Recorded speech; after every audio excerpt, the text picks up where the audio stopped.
அதிக அளவில் தொடர்ச்சியாக ஒவ்வொரு ஆண்டும் தீ விபத்து ஏற்பட்டு கொண்டிருக்கக்கூடிய சிவகாசி பகுதியில் இந்த தீயணைப்பு படையினரினுடைய செயல்பாடுகள் எப்படி இருக்கிறது இந்த தொகுப்பில் பார்க்கலாம்.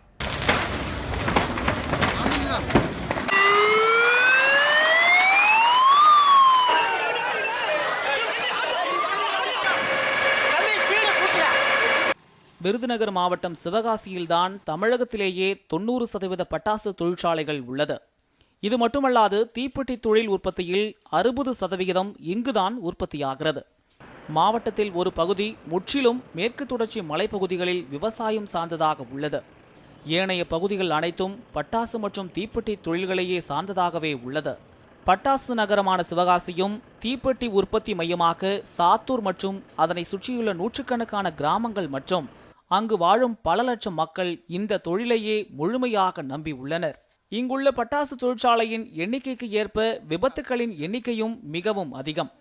வெடி விபத்தில் பட்டாசு தொழிற்சாலைகள் வெடித்து சிதறுவதும் தீப்பெட்டி தொழிற்சாலைகள் தீயில் கருகுவதும் தினம் தினம் நடந்து கொண்டுதான் இருக்கிறது.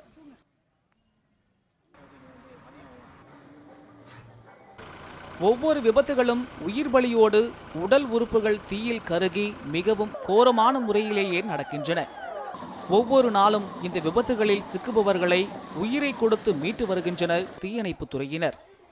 இவர்களுக்கு மற்ற மாநிலங்கள் மற்ற நாடுகளைப் போல் எந்தவிதமான பாதுகாப்பு வசதிகளும் செய்து கொடுக்கப்படவில்லை. இவர்கள் தாங்கள் சொந்த சிரத்தையில்தான் உயிரை கையில் பிடித்துக்கொண்டு இந்த பணியில் ஈடுபட்டு வருகின்றனர்.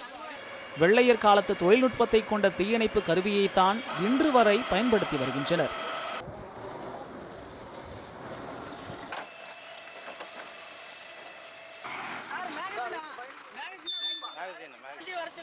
தொலைவில் இருந்தே தீயை அணைக்கக்கூடிய நவீன கருவிகள் எதுவும் இவர்களுக்கு வழங்கப்படவில்லை.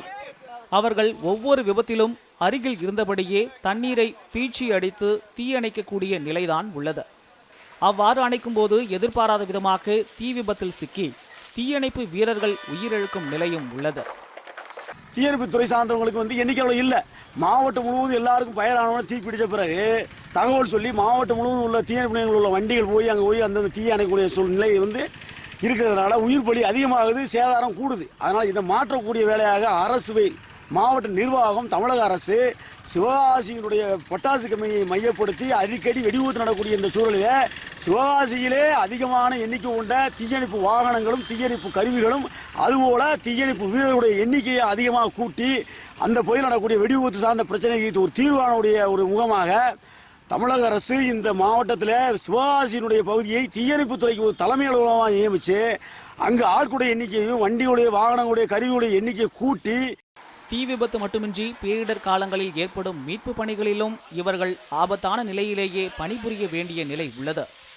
இப்படி தீ விபத்துகளிலும் வெள்ள சேதங்கள் உள்ளிட்ட பல்வேறு மீட்பு பணிகளிலும் எந்த ஒரு பாதுகாப்பு வசதியும் அரசின் சார்பில் செய்து கொடுக்கப்படாததால் மிகுந்த மன அழுத்தத்துடன் தீயணைப்பு வீரர்கள் பணிபுரிந்து வருகின்றனர். அது மட்டுமின்றி போதிய தீயணைப்பு வாகனங்கள் இல்லாததால் குறித்த நேரத்திற்கு விபத்து பகுதிக்கு சென்று சேர முடியாத நிலை உள்ளது. உயிரிழப்பு ஏற்பட்ட பின்னரே தீயணைப்பு வீரர்கள் செல்லும் அவல நிலையும் உள்ளது. சிவகாசி பகுதிகளில் உள்ள பட்டாசு தொழிற்சாலைகளில் ஏற்படுகின்ற வெடி விபத்துகள் அந்தந்த பட்டாசு தொழிற்சாலைகளின் அலட்சிய போக்கே காரணம் என்கின்றனர் தீயணைப்புத்துறை அதிகாரிகள். 800க்கும் மேற்பட்ட பட்டாசு தொழிற்சாலைகள் இங்கு இயங்கி வருகின்றன. எல்லா தொழிற்சாலைகளிலும் விபத்துகள் நடப்பதில்லை. அரசு விதித்துள்ள கட்டுப்பாடுகளை மதிக்காதது, அனுபவம் இல்லாத பணியாட்களை பணியமர்த்துவது, அனுமதிக்கப்பட்ட அளவுகளை விடவும் அதிகமான அளவிற்கு உற்பத்தியை உயர்த்த நினைத்து குறுக்கு வழியை கையாளுவது போன்ற தவறுகளால் தான் இது போன்ற வெடி விபத்துகள் ஏற்படுகின்றது. அதே சமயம் தீயணைப்புத் துறையினர் எந்த நேரமும் இதுபோன்ற நிகழ்வுகளை எதிர்பார்த்து தயாராகவே உள்ளனர். மேலும் இதுபோன்ற விபத்துகளை எதிர்கொள்ள தேவையான அனைத்து உபகரணங்களும் தமிழக அரசு சிறப்பாக செய்துள்ளது என்று தீயணைப்புத்துறை மாவட்ட அதிகாரியான சுப்பிரமணியன் தெரிவித்துள்ளார். கெமிக்கல் டஸ்ட் ஃபார்மேஷன் ஆகும்போது அந்த டஸ்ட்டில் இந்த ஸ்பார்க் வரும்போது அது வெடி விபத்தாக ஏற்படுகிறது. அதுக்கு தேவையான நமது உபகரணங்கள், தேவையான ஸ்ட்ரென்த் எல்லாம் இருக்கிறது. அதை வைத்து நம்ம இது பண்ணுறோம். இன்னும் முக்கியமான விபத்துகளை குறைக்க அவர்கள் விழிப்புணர்வுடன் செயல்பட வேண்டும், அவசரப்படக்கூடாது. அரசு எந்த அளவுக்கு அவங்களுக்கு அனுமதி கொடுத்துருக்கிறதோ அந்த அளவுக்கே அவங்க உபயோகப்படுத்தி வந்தால் எந்த விதமான விபத்துகளும் நடக்காது.